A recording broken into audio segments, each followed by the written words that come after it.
Hello, you wonderful soul. Yes, today with an important shamanic message, because I have had contact with various tribes and also people who have lived with different tribes in the Amazon.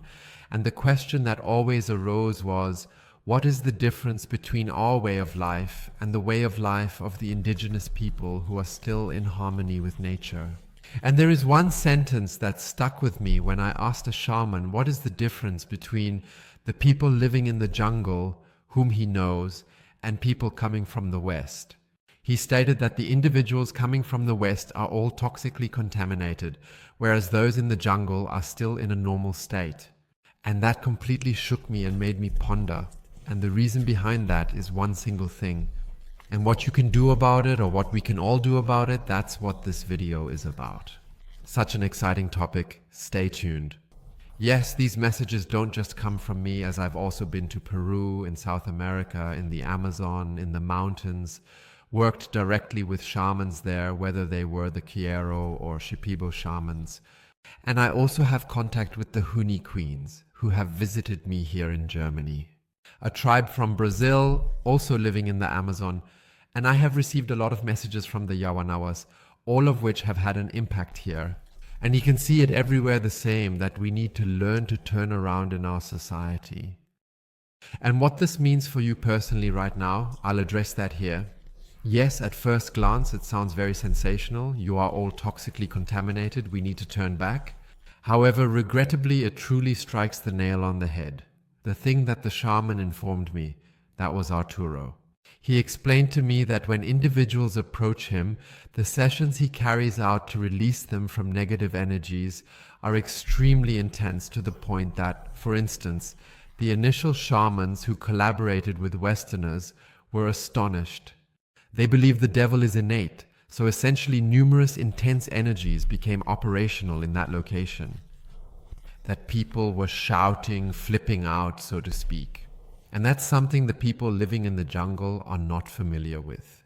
And why we are burdened with heavy energy, I would like to address here that we are not even aware that we are attached to these fears, to these self-generated programs that pull us away from ourselves, making us believe we have lost ourselves, which is actually true because we have never truly come to ourselves and fully embraced the essence of who we are at our core, our true authentic selves. We have been instructed to adapt and go inward, to listen to our own intuition or feel with the heart, to merge with the surroundings, to be in harmony with nature, has never been explicitly taught to us as a fundamental aspect of our education. And this alienation from nature, the alienation of ourselves, which is essentially a permanent part of our existence, is exactly the problem we are confronted with. I observe in my shamanic work that through this behavior, heavy energy continues to accumulate in your system, posing a significant challenge for you to address. That means by denying yourself, by not living yourself, not knowing yourself, and also feeling this sense of isolation, separation, and fear, you attract further experiences that draw even more of this heavy energy into your system, because no one has shown you how to deal with energies. And now let's delve into that. What I've noticed over the years in myself and also in my clients, which is why I myself turned to shamanism, is that I have suffered from these heavy emotions like sadness, feeling lost, being isolated, not feeling loved, fear, anger, grief, and so on. Also envy, shame. Those are feelings that weigh one down. Yes, and that accumulates over the years. And at some point, for me it was around 30, 35, yes, where I asked myself, why can't I be happy anymore? Why do I lack joy in life? Just like before, maybe 5 or 6 or even 10 years ago, when I was so full of life. Life is beautiful. I used to go out, of course, but I could enjoy life and it was wonderful to be in the world, and I lost that feeling. And then it got worse. I truly observed how the burden on me, or the sensation I experienced in my body, had grown increasingly heavier and more burdensome. And this is precisely the sentiment that numerous of my clients experience without being capable of articulating its origin. And permit me to provide a brief explanation now. It is due to our lack of knowledge in handling these intense emotions and discussing them, because we have been taught, even in my own generation, that discussing heavy emotions such as fear, anger, sadness, hatred, envy, shame, and so forth is a sign of weakness, or at least that is what I was taught. So that implies refusing the intense emotions and feelings as well as discussing them or even expressing your thoughts about them. And that is the precise lever that certain tribes, such as the Kogis or other tribes in the Amazon, consistently utilize to meet their needs and ensure their sustenance. They come together on a regular basis, meeting at least once every 2 weeks to have conversations about what they have thought or said about each other during that time, and express everything openly and truthfully, ensure that it is clarified and establishes a genuine connection. This is particularly important when they experience jealousy or feel ashamed of something, ultimately leading to a deeper understanding and resolution. And some tribes also say these are the spirits of envy, the spirits of fear, the spirits of shame, for example. That is not truly you. And through being occupied by these spirits or energies, I would also say in the practice of Qigong, it is referred to as red dust, which signifies heavy energy that resides within your system. So it exists in various traditions or teachings as well. In the second step, the whole thing is also healed, meaning the tribe comes together to help if someone is truly suffering from such an energy, so that the whole thing is resolved. Furthermore, in the case of the Shipibos, when I posed the question to Arturo regarding the timing of their healing sessions to release these energies, he gazed at me and conveyed that they conduct them every week, thereby indicating that it is a fully integrated aspect of their tribal practices and customs.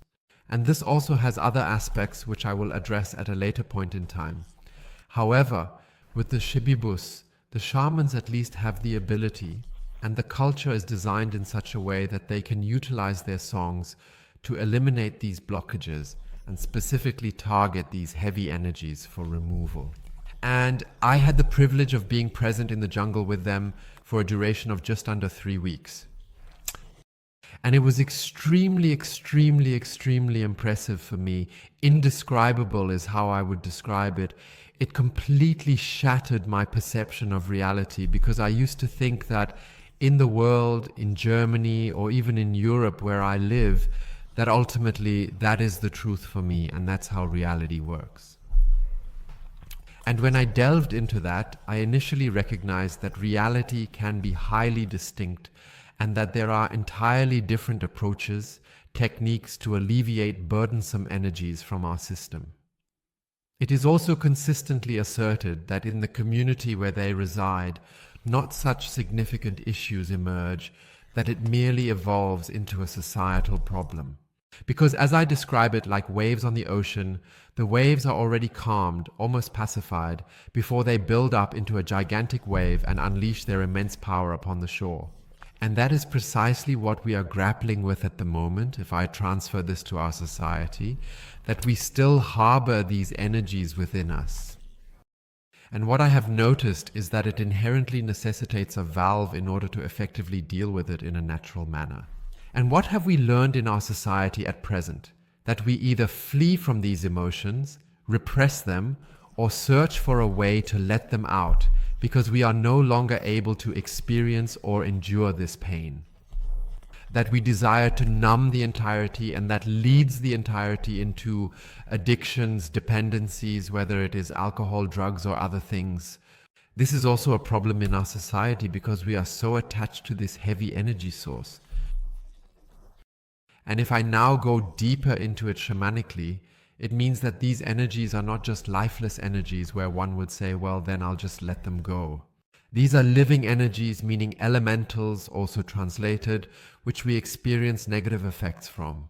This means that by activating these behavioral mechanisms, we essentially create within ourselves self-generated living entities on an energetic level that increasingly take hold of us, causing us suffering. And that is precisely our issue, where we are no longer able to escape on our own and a sensation can emerge, such as feeling lost.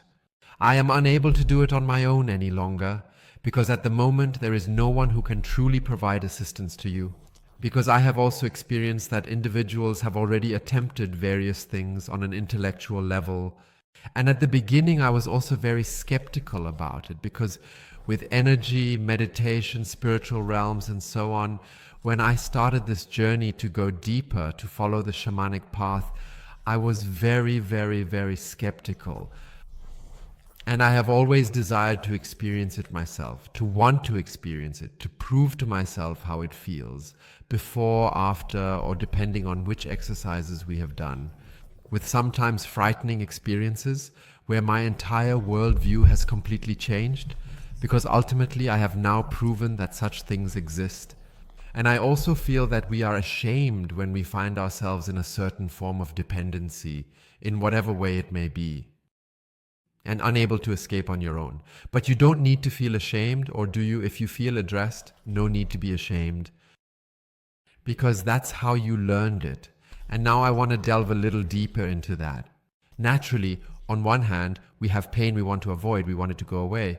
On the other hand, we also have a longing, a desire to ultimately return home, a desire to ultimately enter our heart to experience love. And we can already sense that there must be more out there than what we are presently experiencing here, at least for certain individuals. And that we ultimately no longer have to struggle, that we ultimately no longer assume an external role that is expected of us, which we truly are not because we have adjusted in the past. And that is precisely what is important, that we currently acquire the knowledge to liberate ourselves and enter into our hearts, yes, merely to permit ourselves now to demonstrate externally what you experience in your heart, that sensation. On this journey, I observe in my mentoring that many have the goal of finally wanting to come to themselves, wanting to finally come home and rest within themselves. That is just one aspect. Once you have managed to rest within yourself, then the journey continues. What you feel inside, your soul can truly, if you can feel it, gradually show more and more outwardly. What you truly are, the one you truly are, showing outwardly without a handbrake, without resistance, in an uncompromising manner.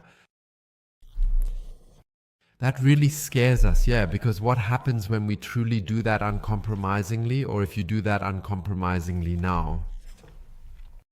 And what happens is that these fears arise from this society, from this old society, where you haven't really shown yourself yet, that you will be excluded, that you will no longer be loved, that you will no longer be recognized, that you will no longer be part of the tribe.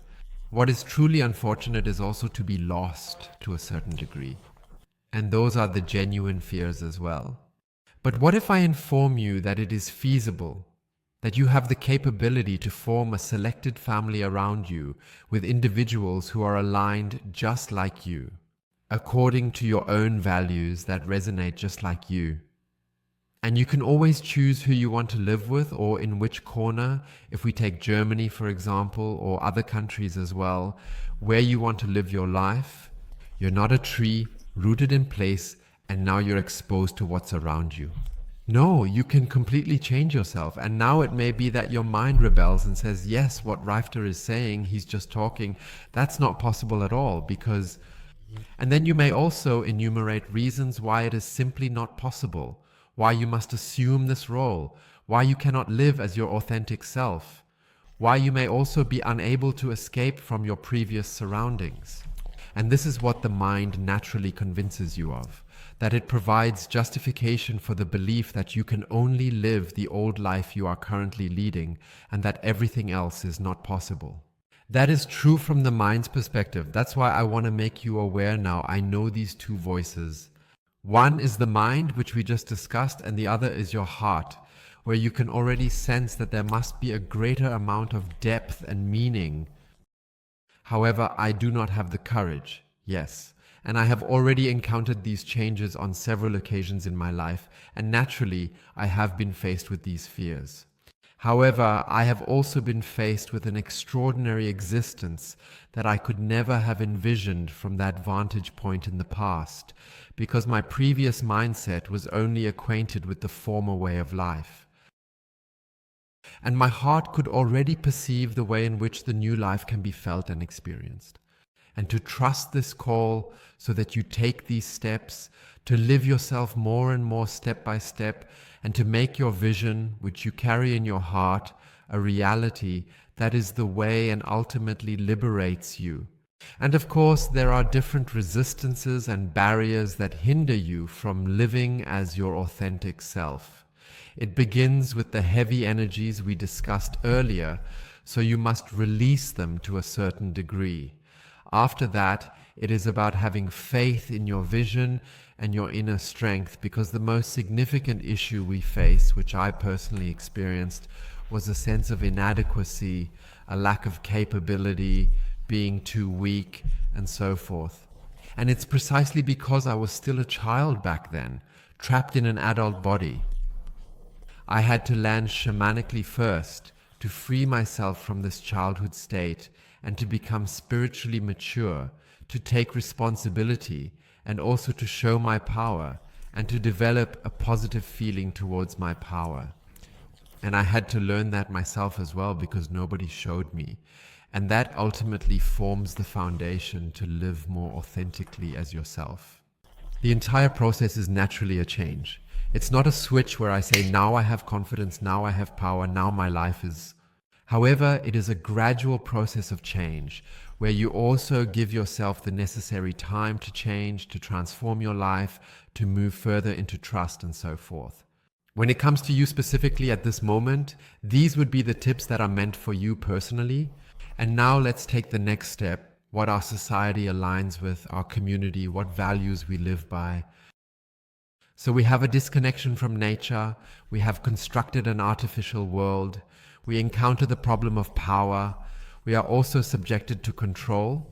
The concept of individuality is often depicted and promoted as a positive and desirable quality, but in truth, it can lead to a separation and alienation from nature and our community. On a smaller scale, this would entail separating from our family system and shifting towards individuality, while also encountering a sense of isolation and, as a result, powerlessness, helplessness, and a feeling of obligation to comply with the commands imposed on us from higher authorities, whether it is the government or other entities, in order to be integrated into society as a component of the larger functioning mechanism of society. And that is presently how our society is structured. And when I compare that to how the community is aligned in various tribes, living in unity with nature, being integrated into the cycles of nature, collaborating on numerous activities, also performing shared tasks, signifying the inclusion of both men and women working together harmoniously. Everyone contributes their part, but a community emerges from it. Such voices are also regularly discussed, for instance, on a bi-weekly basis, every 2 weeks, on all topics that concern them. Even the weighty subjects are discussed, and regular energy sessions and healing sessions are conducted and implemented. So if someone here also has intense experiences, it can happen, like a shock, an attack, or an accident, so that the individual also receives a session so that it kind of balances out again.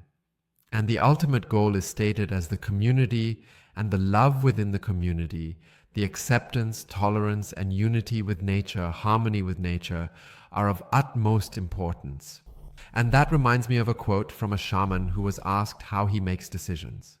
He explicitly mentioned that his decision-making process is guided by the intention to secure positive benefits for even 7 generations after him, thereby ensuring the long-term sustainability, survival, and security of his tribe, as well as his community at large. Yes, and that truly made me contemplate the process of decision-making in our society. Yeah, it really got me thinking, Perhaps we also make decisions in our consumption behavior that we specifically choose not to do, that yes, it is possible. It is about us learning to rethink our perspectives now, Naturally, we are allowed to become aware of our heavy energies and integrate various mechanisms into our society for a more sustainable future. Whether shamans, healers, or others, including psychologists as we like to call them, who help to dissolve these heavy energies or restore balance, it is part of our society that needs healing. And of course also our consumption behavior, our way of interacting with our environment, how we are in harmony with the environment again, that we no longer live this separation and more or less support exploitation, but that we align ourselves to focus on sustainability for 7 generations after us, including all the decisions.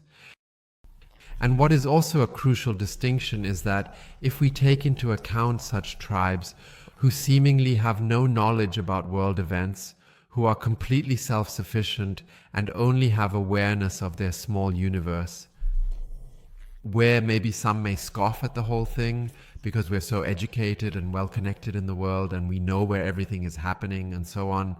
But that is precisely our challenge. Our challenge is to shield ourselves from what continues to weigh us down, to protect ourselves from situations where we have no direct influence, and to protect ourselves from suggestions that may be made to us where we might need to offer assistance.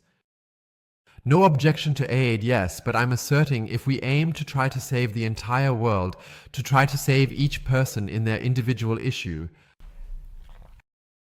then we ourselves fall by the wayside.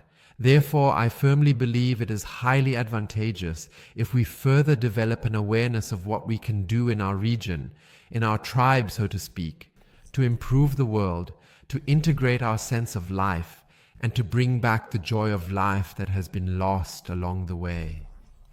Yes, and that is also what numerous tribes consistently commemorate in order to commemorate life. Life is exquisite, to be a part of creation, to be a part of unity. And that is what I believe should also be included as a component of our society. And it is crucial that we have to shield ourselves from absorbing an excessive amount of negativity and place more emphasis on the positive aspects, thereby implementing this law of energy, follow attention radically, and making it an integral part of our society in order to ensure its effectiveness and long-term impact. And now we proceed to the next subject, also a highly significant subject, the fear of death, and generally the topic of fear, how I grew up and what the distinction is between the indigenous or shamanic worldview as well. And I have been brought up, maybe you can also comment on that for me down below once more, with a worldview perspective. That means if I am good, if I am obedient, then perhaps I will go to heaven, maybe I will be redeemed, but first I have to repent and I am considered bad to begin with. At least that is how I was taught. And we are expelled from paradise, and now we must demonstrate once again that we have the ability to return to paradise in the future, because we are genuinely sinners. And for me, the primary driving force earlier was the fear of death, of dying, the fear of going to hell. I don't want to end up in hell, as it is a very, very bad place. That was truly a very, very bad experience, and I wanted to avoid it at all costs. And I have always asked many questions, which motivated me to delve deeper into the truth, I would describe it that way, and then find answers for myself. That also motivated me to dive deeper, always deeper into research, yes, a truth researcher. And then I have increasingly recognized a shamanic worldview, not just from theory, but experienced it in ceremonies, been able to experience that, and that is a big, big difference, I feel. And that is, the shamanic perspective is that we continue to exist in a state of paradise, even within our current reality. We live in unity, we are connected to everything, we are part of creation, and we co-create with creation. On one side, we are in divinity itself, at this highest level, in soul consciousness, where we can manifest everything and interact with creation in unity, intertwined. There is no separation. We are connected to everything. We experience creation with our self-awareness, with our body, and simultaneously create creation. So we are currently at home on both levels at the same time, and we continue to reside in paradise. And when we are in this state and have opened our hearts to it in this state, we feel this love that connects us all together. A wonderful state where if we have to shed our body, so if we were to die, our ego, our self-consciousness dissolves, that we return back to our soul consciousness, where we can already access a lifetime full of experiences, memories, and wisdom that shape our journey, and can maintain contact and feel this unity, that there is no fear, that there is only love woven into creation, and we are also a powerful, immensely large being that has always been there and will always be there. And this amazing feeling has completely transformed from fear all the way to this incredible feeling. And I desire this for all individuals, that they are able to experience this sensation, that this apprehension and consequently the authority that accompanies this apprehension diminishes. And we are able to fully readjust ourselves within our society to our authentic selves. We are beings of light. We are incredibly powerful beings who have the profound experience of ourselves here in our ego, in our self-awareness. Yes, and we have the permission to encounter our ego, our self-awareness, our physical form that we presently occupy as a fleeting encounter, as a present to articulate ourselves in our inherent godliness as a component of the act of creation and to undergo and cherish that profound experience. This is precisely what the shamanic tribes in the Amazon consistently cultivate, that we initiate this contact with unity repeatedly in various ceremonies, that we are able to experience it, that we nearly submerge ourselves in our divinity in order to truly understand who we genuinely are at our core. Yes, and that is also what I desire for our society, that our society, our coexistence transforms in precisely that direction. Of course, we live in a different civilization, yes, but these mechanisms and this shamanic knowledge suggest that we reintegrate this more into our society and thereby create a new togetherness, a new form of society where we are freed from many fears and align ourselves with the delusion of who we truly are. And in my opinion, this is something that needs to be reintegrated more into our society. We start small, each one for themselves, but gradually through this, we then change our society, our structures more and more in this direction. Yes, and that was my shamanic message for the current time. If you like this video, feel free to pass it on to others or share it with others. And if you want more inspiration or insight into my daily routines, simply follow me on Instagram. The link is down in the description. Until next time, see you then. Ciao. Bye.